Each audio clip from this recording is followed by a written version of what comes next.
truth of the Tathagata's words. Good evening, everyone. My name is Shundo, for those who don't know me. Welcome to everyone who's in this beautiful room. Welcome to everyone who's in the Zoom room. I usually like to start with a quote, but I think we should start with another chant because I heard that it was Roger the Jiko's birthday. He's 28, unless I got the numbers mixed up. So, happy birthday to you. Happy birthday to you. Happy birthday, dear Roger. Happy birthday to you. And many more, as Blanche would always add at the end, those who remember Blanche, the abbess. I was going to say we could listen to the crows for a few minutes, but they seem to have gone away right now. So let me continue with the quote from Suzuki Roshi, our founder. He says, "If we try to be the most famous and most useful and most powerful, everyone will lose the true meaning of our existence. So we say, when you become yourself, Zen becomes Zen. When you become you, he loves. When bamboo is bamboo, that is Zen. When a tree is a tree, that is Zen. If so, we have to realize our inmost nature as a being, or inmost request of ourselves. Inmost request works for every existence in the same way. But as each existence is different, bless you, from the other existence, even though the inmost request is universal, the way of expression should be different." So, thank you very much, Tim. Where's he gone? Oh, there he is. Thank you for inviting me to give this talk. Thank you to my teacher, Zachary. Thanks to Abbot David, Senior Dharma teacher, Ryu Shin, my ordination teacher, who I know is on his way to Belfast soon, back to his home.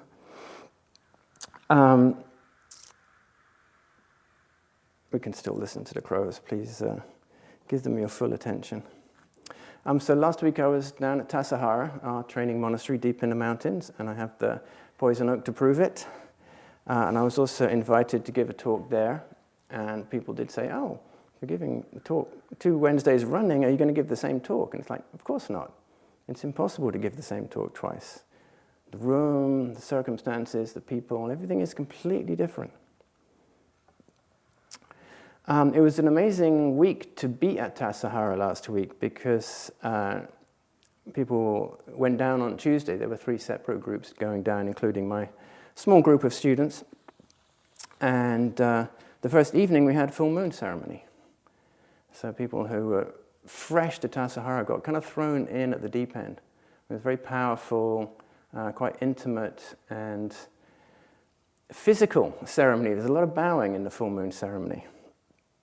And one of the things I talked about in my talk on Wednesday was just, explaining the different parts of the full moon ceremony, because I think if you come in and you have no idea what's going on, as much as you can be paying attention with beginner's mind and kind of trying to follow what's going on, trying to fathom out why people are doing what they're doing inside the Zendo and outside the Zendo, I think it takes time for the different elements of the full moon ceremony to kind of come to the fore. So just as a reminder, if you're not familiar or if you haven't thought about it for a while, the first part of the full moon ceremony is, avowing and repenting our own karma. And the notion of repenting definitely sticks in the craw for a lot of people. The idea of confessing and repenting is kind of built into maybe unpleasant experiences growing up. But the way I think about karma these days is to try to be honest with ourselves, to try to be honest with all the causes and conditions that made us who we are, brought us to where we are right now. And keep making an effort. We avow our karma. We admit that we've got it wrong, and I've got it wrong many times. But we keep trying to do better. And having done that, having kind of owned up a little bit to our imperfection. We pay homage to the 7 Buddhas before Buddha, Shakyamuni Buddha, Maitreya Buddha, the Manjushri, Samantabhadra, Avalokiteshvara, the Bodhisattvas, the archetypes of particular kinds of behavior and conduct, and then the succession of ancestors. So we pay homage to those who have come before us, those who have set an example, those who have brought the practice through millennia to us in this present day. And then we do the 4 Bodhisattva vows. So those of you who've sewn a robe, or even those of you who have a practice, a sincere ongoing practice, we take these vows. And when I was rehearsing the chant, because I got to be the chant leader, the kokyo for the ceremony, which is a very powerful and wonderful thing to do, it seemed to me that the first 2 chants were kind of very daunting. Beings are numberless, I vow to save them. Delusions are inexhaustible, I vow to end them. This is, a hard task to contemplate.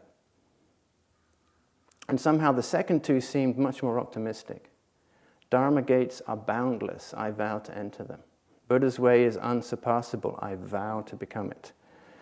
So Dharma gates are boundless means every moment, every opportunity, every circumstance of our life is an opportunity to meet the Dharma, to enter the Dharma, to actualize the Dharma. And we can make that effort.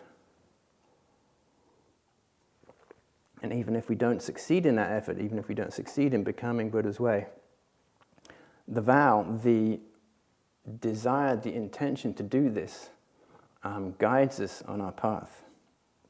And we had a long conversation during the week with my student group about the difference between a vow and a habit. And a habit, you can have many habits of self-improvement, but I think a vow takes you beyond the small self and into the bigger self. And one of my students got married, and I said, is your marriage a habit or is your marriage a vow? So that kind of brings home the difference between things that we might habitually do, which tend to perhaps create more ancient twisted karma for us, and things that we vow to do. And then we also all chant the refuges, this ocean of support that surrounds us. Refuge in Buddha, the teacher, refuge in Dharma, the teaching, refuge in Sangha, the community. This great support. And then Doshi, who was Mako, the priest leading the ceremony, recites the precepts, and we recite them with her. And these precepts are the guardrails of a life of community. And I was thinking about the lines from Dogen Zeihei Koso Hotsuganmon, where he says, Buddhas and ancestors of old were as we. We in the future shall be Buddhas and ancestors. And it's very hard for us, I think, to think in those terms. Very hard for us to think of us in this kind of ongoing lineage of practice, from the 7 Buddhas before Buddha, through Shakyamuni, through all the succession of ancestors, known and unknown, male and female, that have brought the practice to this place and this moment. And I reminded people at Tassajara that they were creating the Buddha field that is Tassajara themselves for that week. Tassajara is an incredible, powerful place, but it remains powerful through the wholehearted, dedicated practice of those who were there at that moment, even if they've only been there for 24 hours.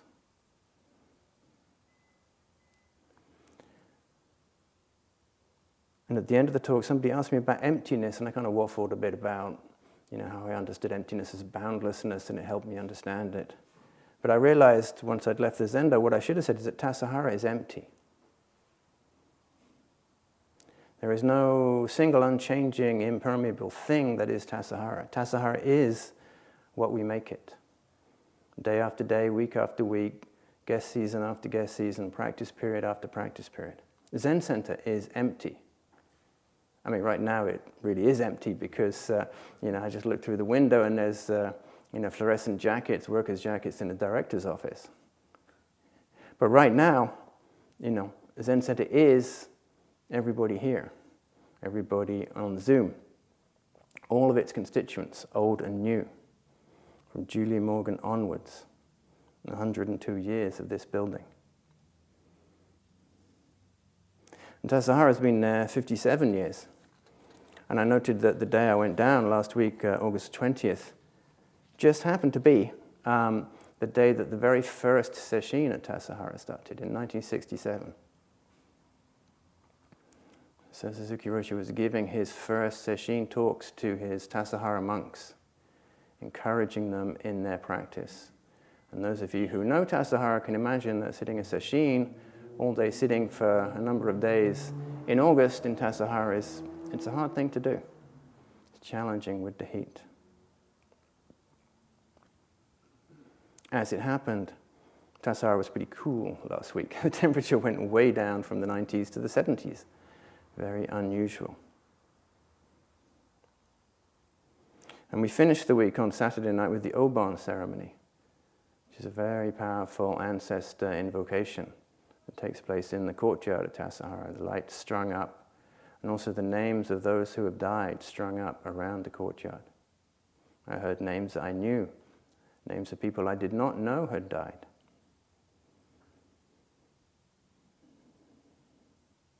And we call out to the spirits to help them on their way. And again, reflecting on our ancestors. Those Buddhas and ancestors of old who were as we.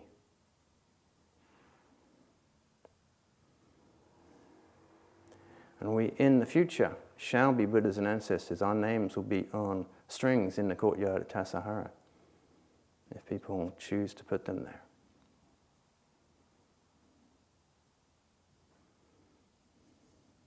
And so since I'd found an auspicious anniversary date for last week, I decided to look for an auspicious anniversary date for today. And it turns out that August 28th in 1965, there was a one-day sitting at Sokoji, where Zen Center used to be in Japantown. And it was one of the very first sittings to be recorded on tape. So I could go into great detail about how that came to be, but maybe you can ask me about it afterwards if you're interested. But here we have the words of Suzuki spoken and transcribed. And that quote comes from that day, 1965, so that's 59 years ago, if my math is correct. If we try to be the most famous and most useful and most powerful, everyone will lose the true meaning of our existence. So what do we want to do with our life? How is it that we spend our time here? So we say, when you become yourself, Zen becomes Zen. And this is one of those kind of formulations that I think in my early days of practice I really didn't understand. I think there's a similar one in Zen Mind, Beginner's Mind, that had me scratching my head for many years. When you become yourself, Zen becomes you. Zen. When you become you. What does it take to become ourselves? Why is it that we are not immediately ourselves? What is it that gets in the way of being immediately ourselves?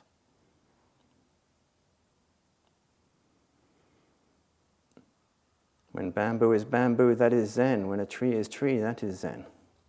The bamboo and the tree do not worry about their manifesting their life force. If so, we have to realize our inmost nature as a being. How is it we realize our inmost nature as a being? Which Dharma gates take us there? Do we enter those Dharma gates? Inmost request works for every existence in the same way, but each existence is different from other existence, even though the inmost request is universal, the way of expression should be different. So as he so often does, Suzuki Roshi is pointing to the dual nature of all of this.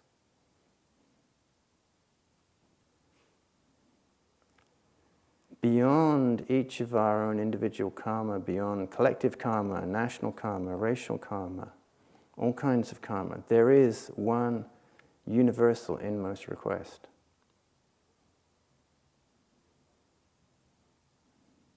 But the way of expression should be different. So I remember when I was the Tenzo in this building in charge of the kitchen, about 15 years ago, I was different to the Tenzo who came before me, and the Tenzo who came after me was different again. And those of you who have been Tenzo will have done it in your own way. And yet, each fills the role of Tenzo. Tassajara is empty, and yet each week it fills with people practicing.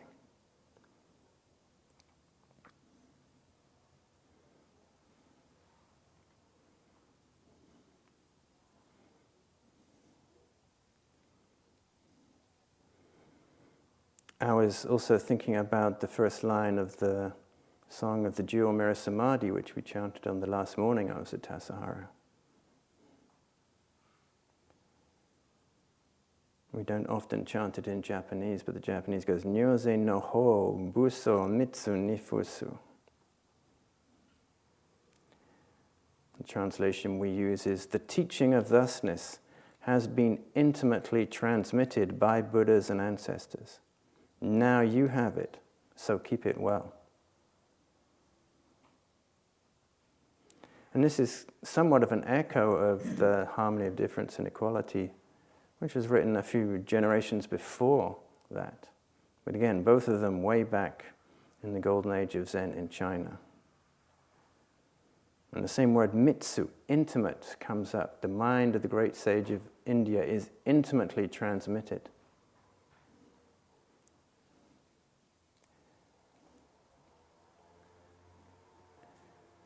And I think about the connection between that intimate transmission and our exploration of our inmost nature.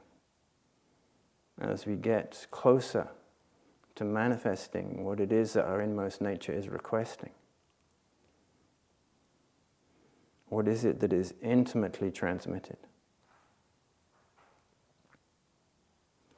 And the thusness which is talked about. This is you become you and Zen becomes Zen. That is thusness.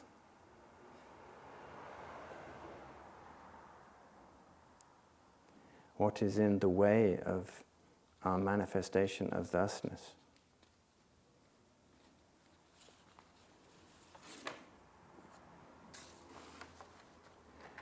So the teaching of thusness has been intimately transmitted by Buddhas and ancestors. So Dongshan wrote that, I don't know, at least 1,000 years ago. It was true in his time and it is true now.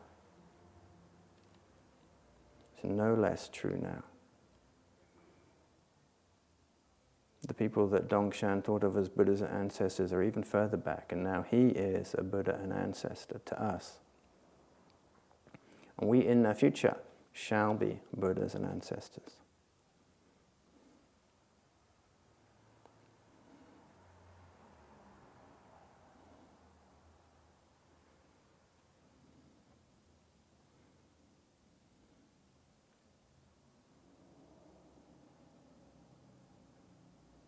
So this intimately practicing. At the very end of the chant he says, working within, practice secretly like a fool, like an idiot. And that practice secretly is the same character, the same mitsu, intimate, close.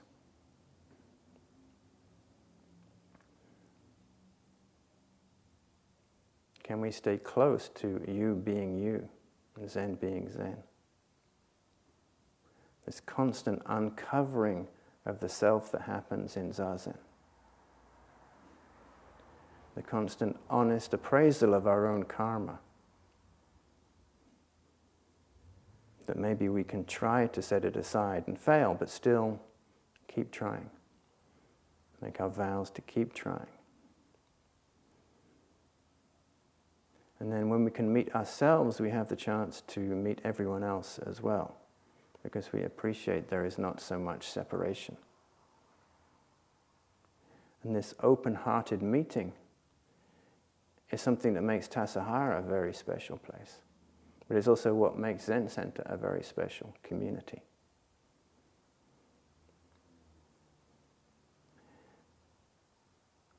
And even in the few days I was at Tassajara when we had the work circle in the morning and people were leaving, there was one student who'd been there maybe a few weeks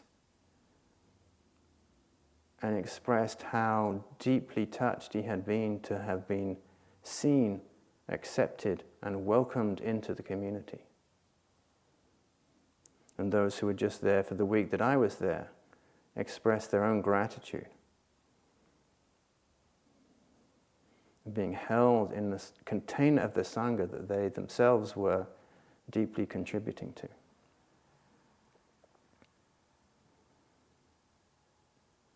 The gratitude of being met, of being seen, of being included, of being given a space to explore themselves.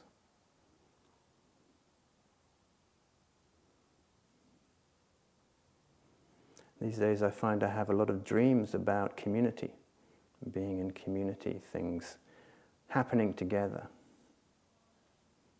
And I had a very striking dream quite recently where I started off the dream with some inner power that I could feel glowing inside me, a kind of loving, beneficent power. And people from Zen Center were kind of gathering around to try to figure out, what this was all about. And then Christina Lanehair, the former abbess, who some of you knew, appeared. And perhaps she would be today's bodhisattva of that inner loving power. It is her foremost quality. It was interesting that she appeared in the dream. But we all have this loving inner power that we can manifest and express,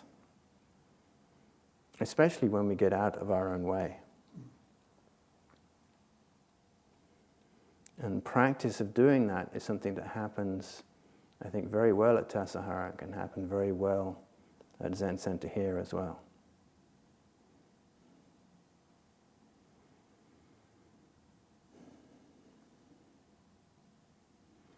And I look around the room, I see people I've practiced with for 20 years or more, and people I have never met before. And this is the wonderful power of Zen Center. And when I think about this room, this very beautiful Victorian room, I have two very distinct memories. So one is some kind of high-level administrative meetings where we're all in chairs in a circle, discussing some deeper point of, continuing Zen Center. And when the talk got very long, I would find myself staring at the carpet, the rug in the middle of the room, and tracing patterns across the diagonals. But the other memory I have is when we started Young Urban Zen in 2011. And again, I can tell stories about how that came about, but we met here because we thought it'd be less formal than meeting in the main building. And we thought maybe 6 people would turn up. And we had 25 people at the first meeting. And then more people and more people and more people until we had to move to the main building after all. And I was reflecting on that as how in the meetings we were continuing the current business of Zen Center. And with Young Urban Zen, we were hoping to intimately transmit the teachings onwards.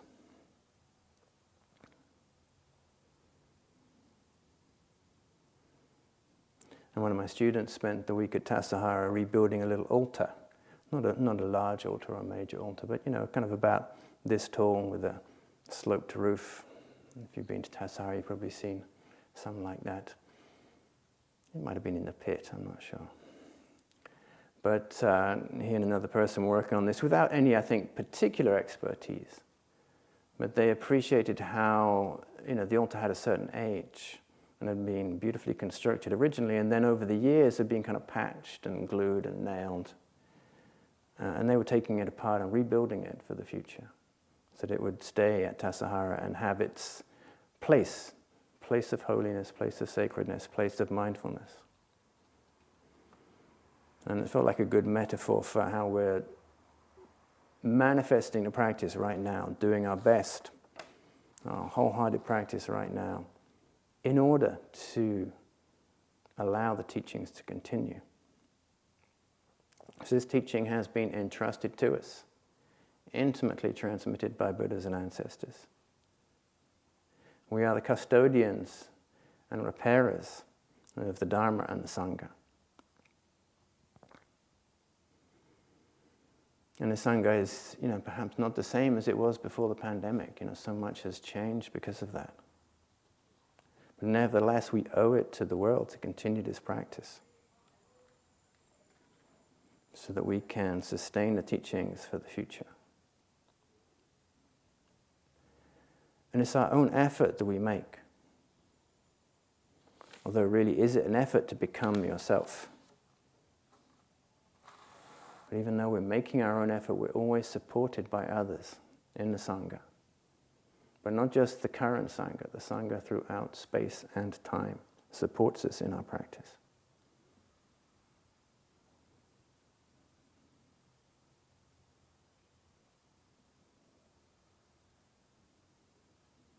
So when you become you, Zen becomes Zen. So let us actualize that together. Moment by moment, day by day, week by week, sesshin by sesshin, practice period by practice period. Let us continue this practice onwards, because the world needs it. Thank you. You want to do questions? Oh yes, we should do that first, I guess. Please.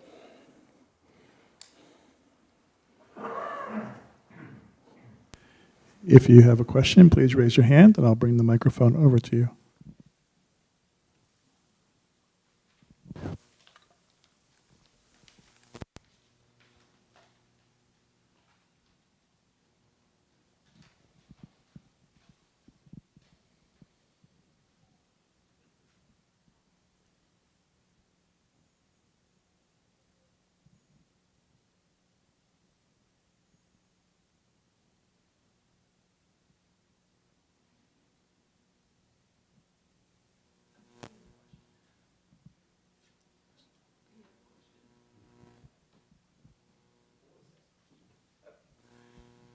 Thank you for your talk. In light of what you were saying, the quotes you were saying about being yourself and Zen will be Zen, I was just reading a koan with Bodhidharma, and I think it's Eka, his student, and his student says something like,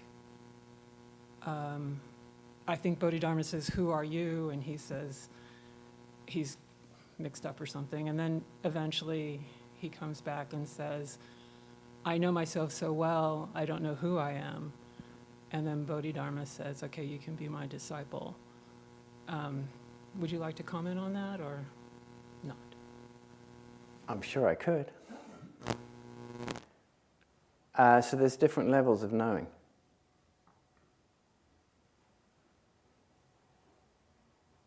So you don't have to know who you are to be yourself. Because when we think of knowing, we're usually thinking of this. And that does not always help us to be ourselves, because it often throws up good reasons why we can't be ourselves. It throws up ancestral voices or family voices that tell us who we are and who we're not. And that is not the truth. That is not who you are. And nobody knows who you are. But you can still be you without anyone knowing who you are. And everyone gets to see you without knowing who you are. So Bodhidharma probably didn't want to get caught in a trap.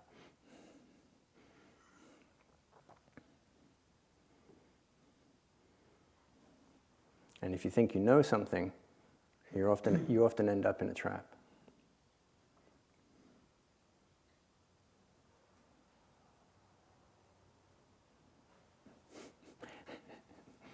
So, what about dropping the self? Mm-hmm. So, why wouldn't that be that rather than Bodhidharma being afraid of being trapped? I mean, why wouldn't it have been that the student was able to let go and be willing to be intimate with Bodhidharma? Well, I wasn't there, so I can't speak for the student. I'm wondering. Well, when you drop the self, what is it you drop? And what is it that remains?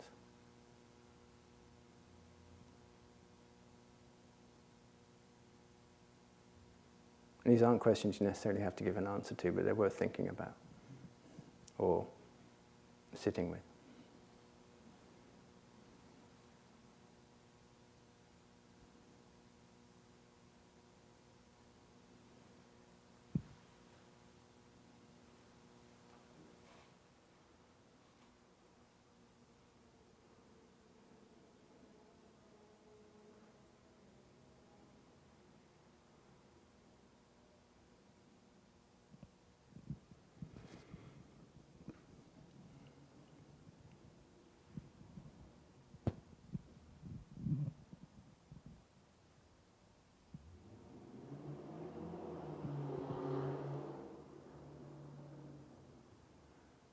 And I'm sorry I haven't answered your question very well. Maybe I'll go and listen to the recording and see what I should have said. Another question?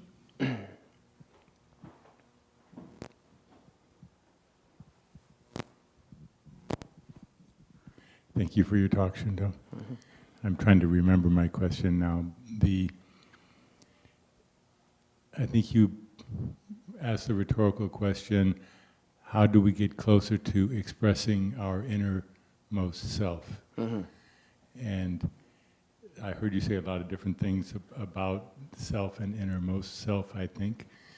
And so I wonder if you could clarify, it could sound like a destination or an absolute reified thing that we would finally get to, or is it an event or a being? I guess is my question. An event or a being?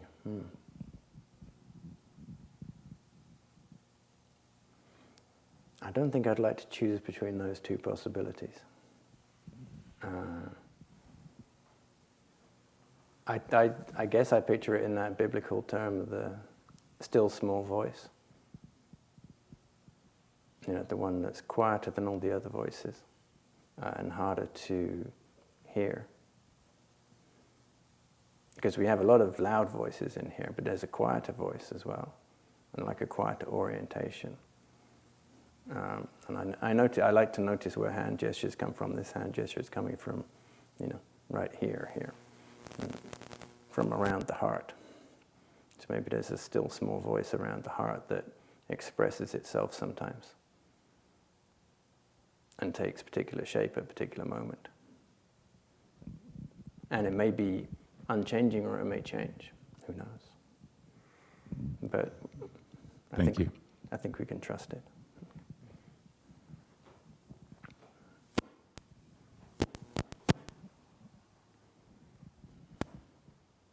One more question? Thank you for your talk. I just want to ask, when you say being my true self, it's whatever I think that is, right? It's just... Well, the thinking is the obstacle there. Okay, whatever I feel or realize that is, just pick one? Realize is a good one to try Okay. there, yeah. Okay. But, that's...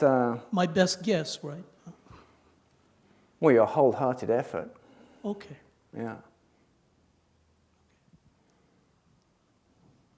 Thank you. Of course.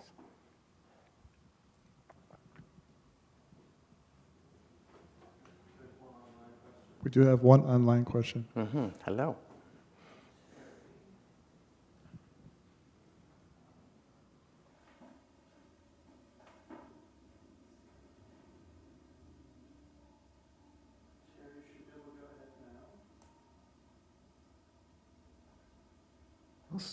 Okay, there.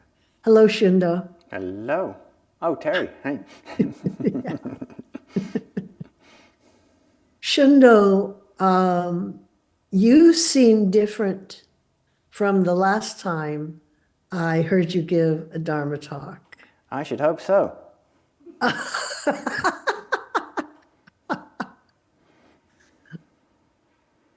Wouldn't it be boring to always be the same, Terry? Yeah, I guess so. Yeah. But I was attached to the old Shundo. Oh, terrible idea. Even I'm not attached to the old Shundo, and I kind of liked him. Well, some parts of him, anyway.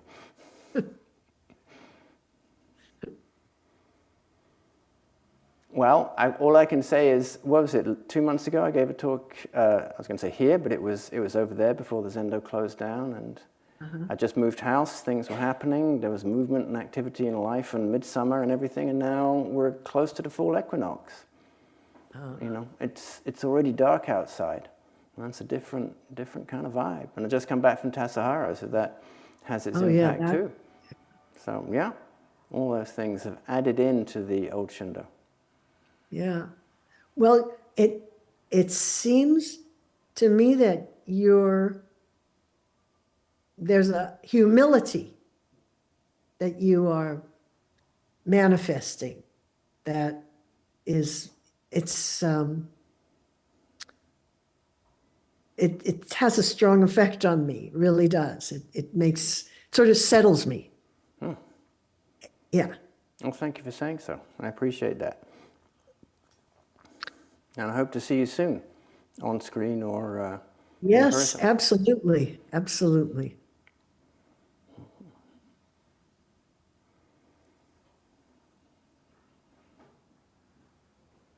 To the new Shundo, thank you. Yeah, but that Shundo's gone now. Okay. This one will raise a stick.